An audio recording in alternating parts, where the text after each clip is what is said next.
गुब्बारे में चूहा। आज चकमक चूहे का जन्मदिन था। पूरे घर में चहल पहल थी। कमरा फूलों, झालरों और गुब्बारों से सजाया हुआ था। मेज पर केक, मोमबत्तियां सजाकर रखी गई थी। सभी बहुत खुश थे। चकमक के दोस्त मीकू खरगोश, गोलू हाथी, मुनमुन मुर्गा, कटरू गिलहरी और पूशी बिल्ली अपना अपना उपहार लेकर बैठे हुए थे। एक और खाने पीने का तो एक और कोल्ड ड्रिंक का स्टॉल लगा हुआ था। सभी जन्मदिन का केक कटने का इंतजार कर रहे थे। तभी चकमक के पिता गैस से भरा एक बड़ा सा गुब्बारा लेकर आए और उसके नीचे एक टोकरी लगी थी। उन्होंने कहा कि इस गैस भरे गुब्बारे में मोमबत्ती जलाकर आसमान में उड़ाएंगे, और उन्होंने यह कहकर गुब्बारे को छत के ऊपर बांध दिया। इसमें आए हुए नए शब्द और उनके अर्थ: चहल पहल, धूमधाम, रौनक, उपहार, भेंट, सौगात। इतने में चकमक ने क्या किया, वह छत पर गया और गुब्बारे की टोकरी में बैठकर उसने गुब्बारे से बंधी रस्सी खोल दी। गैस भरी होने के कारण वह आसमान में उड़ने लगा। चकमक डर गया और बचाओ बचाओ चिल्लाने लगा। चकमक की आवाज सुनकर सभी लोग छत पर भागे और सभी ने चकमक को ऊपर उड़ता पाया।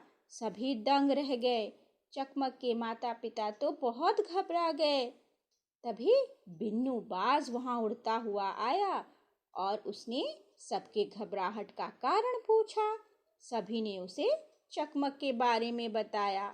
चकमक की माँ ने रोते हुए बिन्नू बाज से कहा कि मेरे बच्चे को बचा लो।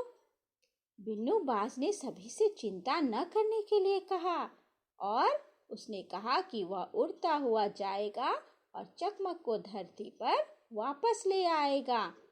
बिन्नू बाज ने ऐसा ही किया। वह उड़ता हुआ चकमक के पास जा पहुंचा और उसे अपनी पीठ पर बैठाकर धरती तक ले आया। चकमक को देखकर उसके माता पिता के खुशी का ठिकाना न रहा। वो बहुत खुश हुए और सभी ने चकमक को गले लगा लिया तथा सभी ने बिन्नू बाज का धन्यवाद दिया। इसके बाद सभी ने मिलकर जन्मदिन मनाया और इस तरह से चकमक का यह जन्मदिन यादगार बन गया। तो देखा बच्चों, अगर हम अपने बड़ों की बात नहीं मानते हैं और उसे अनसुना कर देते हैं तो हम मुसीबत में पड़ जाते हैं। इसीलिए हमें अपने बड़ों की बात माननी चाहिए। इसमें आए हुए नए शब्द तथा उनके अर्थ: दंग रह जाना, हैरान होना, चिंता, फिक्र, यादगार, याद रखने लायक। पाठ में आए हुए कुछ पर्यायवाची शब्द: फूल, पुष्प, सुमन; आसमान, आकाश, नभ; बेटा, पुत्र, आत्मज; दोस्त, सखा, मित्र। व्याकरण में बहुवचन शब्द लिखें: चूहा, चूहे; मोमबत्ती, मोमबत्तियाँ; मुर्गा, मुर्गे; टोकरी, टोकरियाँ; गुब्बारा, गुब्बारे; गिलहरी, गिलहरियाँ; कमरा, कमरे; बिल्ली, बिल्लियाँ।